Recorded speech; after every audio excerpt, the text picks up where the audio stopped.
Cody, now that is a way to return to the octagon. Now you've had a few moments to digest what the performance you just put on. Where's your emotions at right now? I feel great. It's been a long journey to get back to the win column. I went from 12-0 world champion at 25 years old and a 3-fight skid, you know what I mean? And that sometimes happens in life. You go through those growing periods, and that's what it was, a growing, learning period.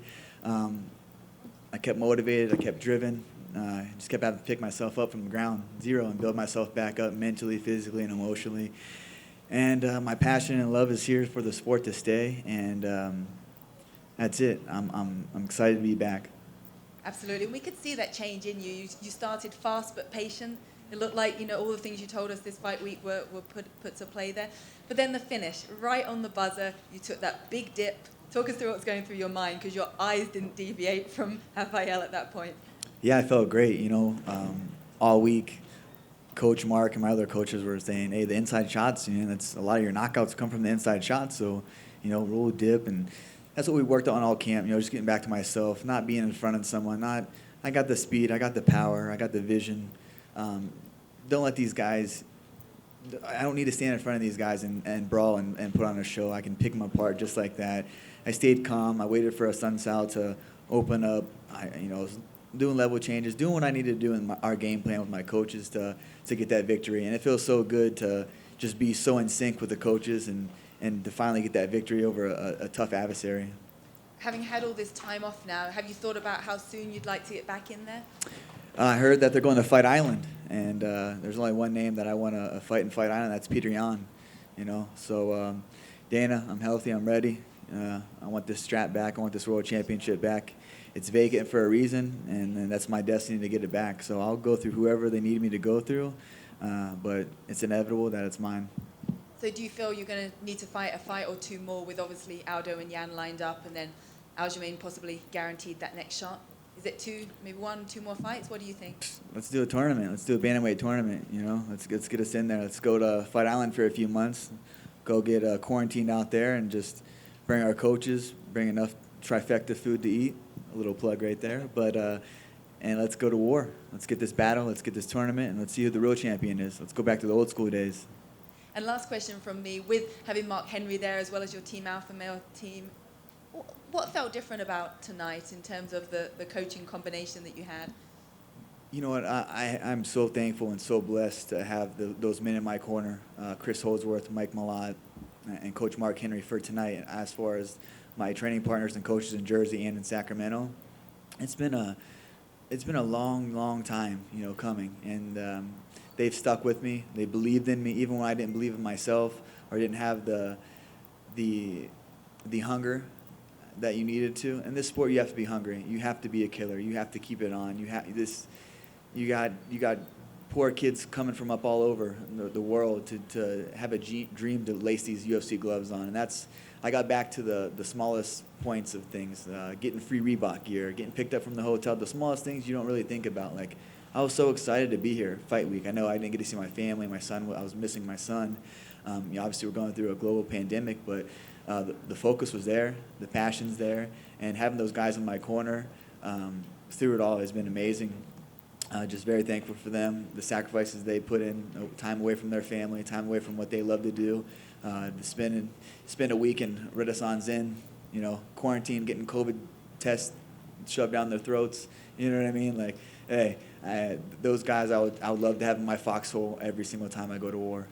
Sounds like it was worth it. Great to have you back. Thanks, Caroline. Cody, you said all the right things along the way, man, and you were always professional. But during this stretch, was there ever a time that even you started to doubt yourself and think, maybe I'm not that guy anymore? You know what? That's one thing that I was blessed with, man. I never doubted myself. I didn't have that fire. I didn't have that hunger to go in there every day and just. I felt like I was just clocking in. It was a job. Fighting was. When I had nothing, I had fighting. I always had fighting. Even when I was trying to be away from fighting, run away, crawl away, I always got sucked back into fighting.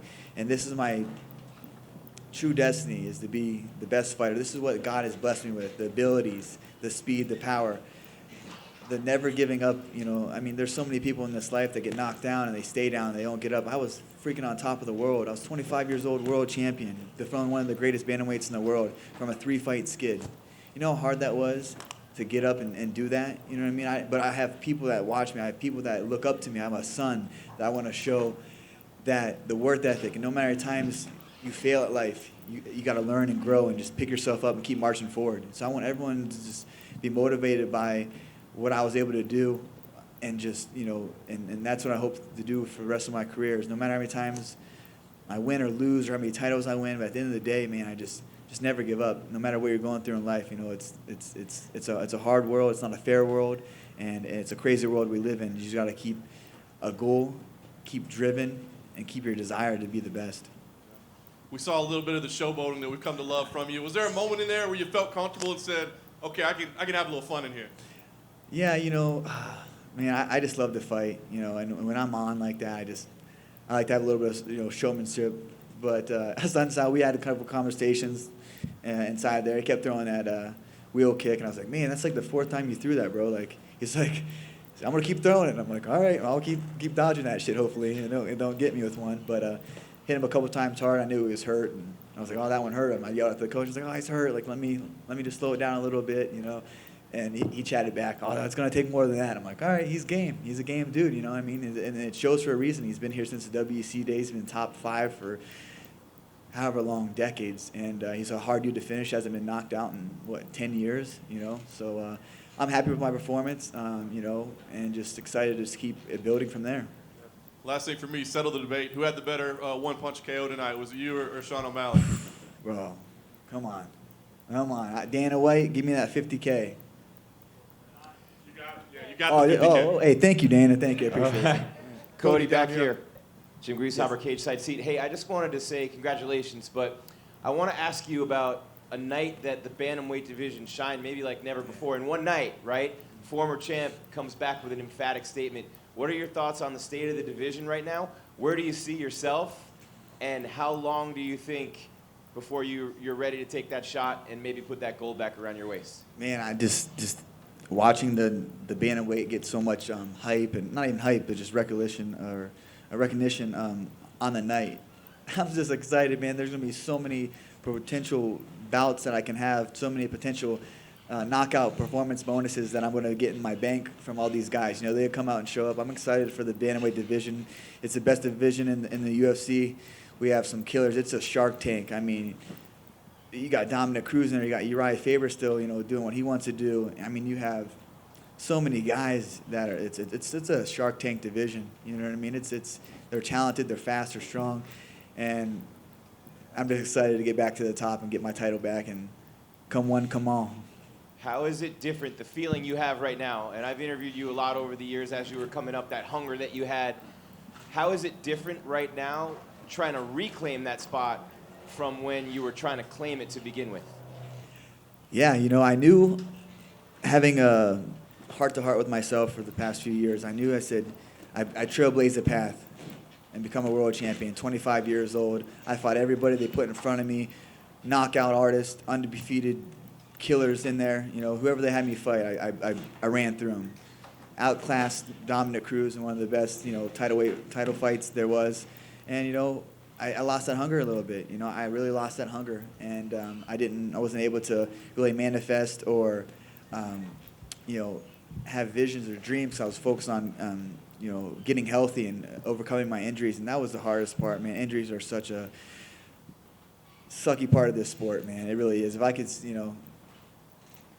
just say that, the injuries was a hard thing to overcome. It was harder than getting the world championship, but I battled through those. I kept strong. I did everything I needed to do.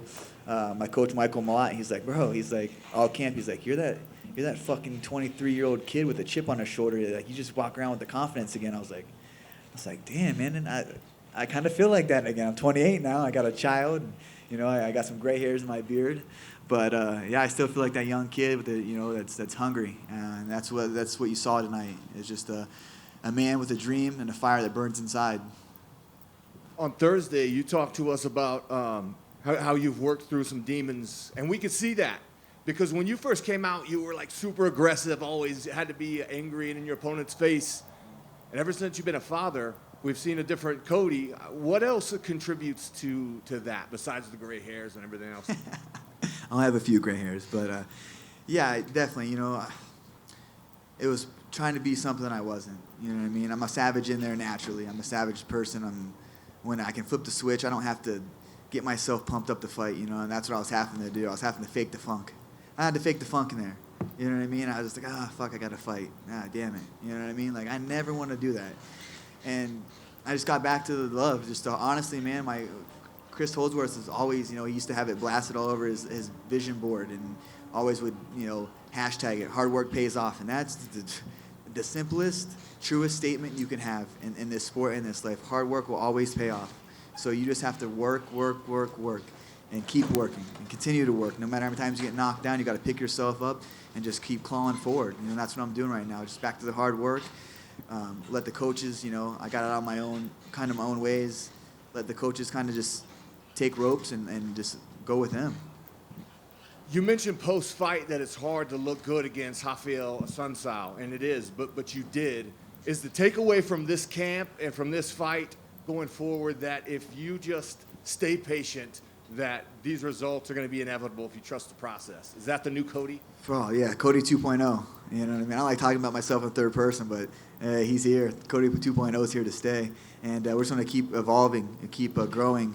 And Lord willingly, I'll stay healthy and I'll just, do what he asked me to do in this life and just keep getting these fights and, doing the right things, becoming a better fighter, a better human being.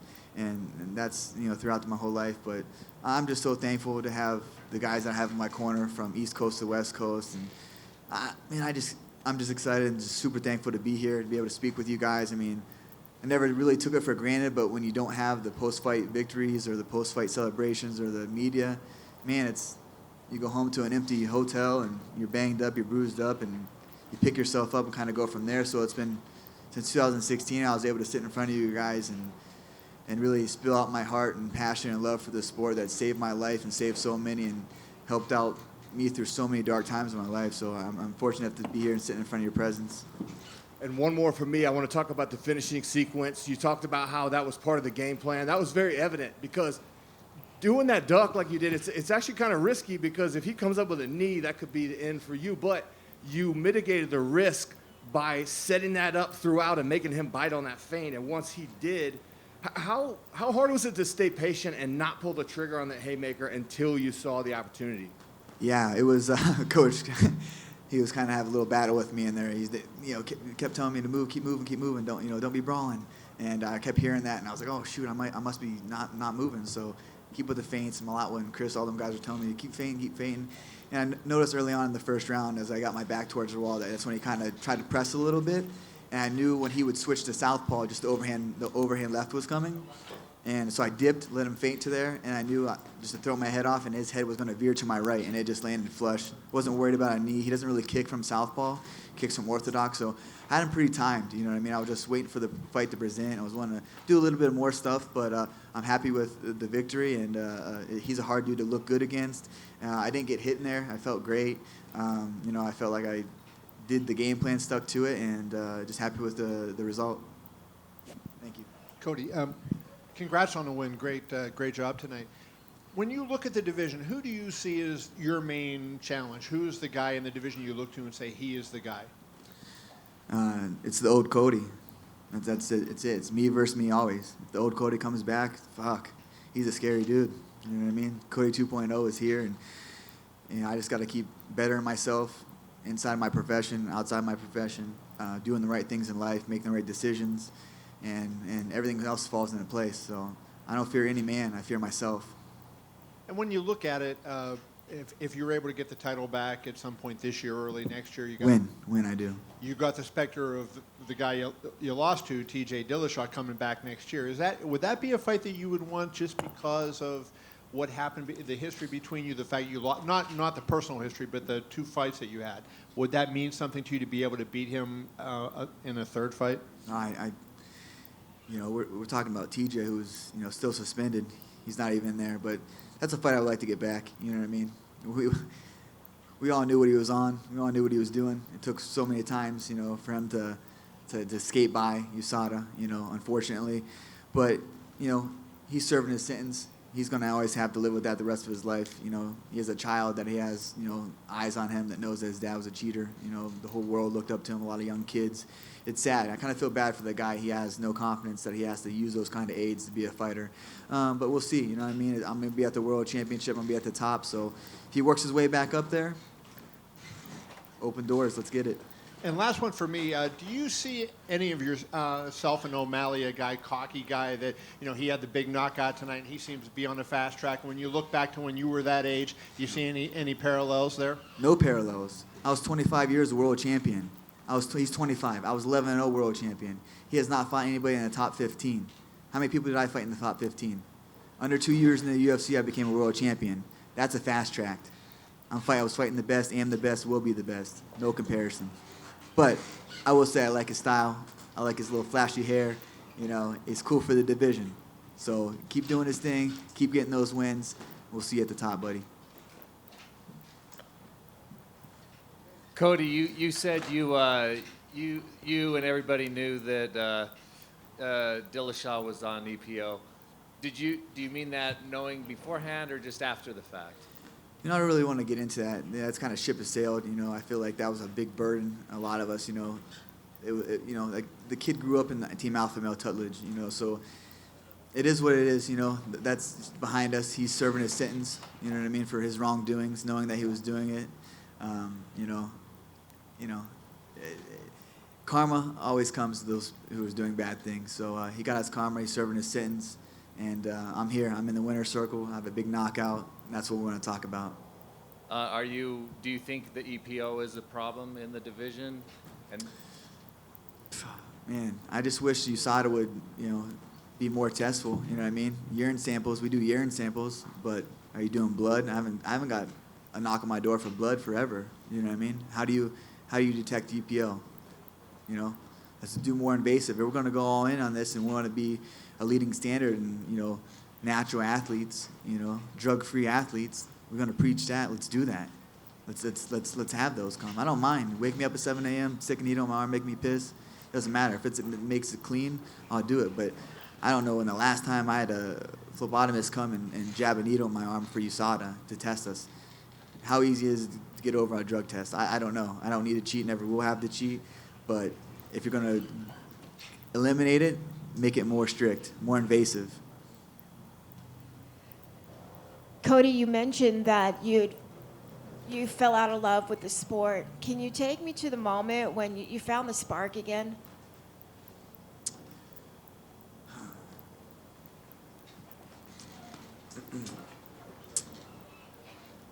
It was leaving the comforts of my home, being in New Jersey, missing my son, leaving all my friends behind, gaining new friends. I'm so thankful for Coach Henry, Frankie Edgar, Eddie Alvarez, Ricardo Almeida, for them guys to let me go there, get out of my comfort zone, to see if I really loved this sport, if I could be away from my son, if I could be away from the comforts of my home, the comforts of my bed, to get myself out of bed when I'm beat down, sore, tired, and just to the grind. Then I knew that I still have the passion and the hunger to do this in the sport, for allowing me to come back and forth, both teams, you know what I mean, to get work with both guys, East Coast to West Coast.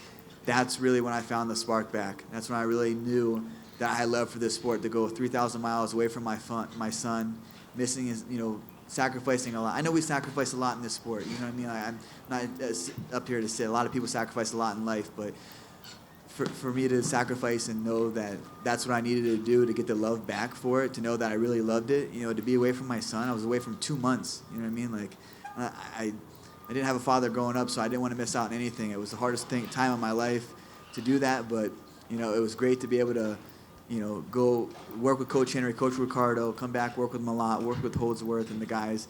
So I'm just thankful, man. I'm just thankful that my passion is reignited, and that's when the spark flew, knowing that getting yourself up at 6 in the morning to go drive over to Coach Mark Henry's house and do 10 rounds of pad work, and then go to Ricardo's after a long week of, you know, training with new guys that are trying to kill you, and then you go back home and there's new guys that are still trying to kill you back home. So it's awesome, man. I'm just so happy that the passion's burning again.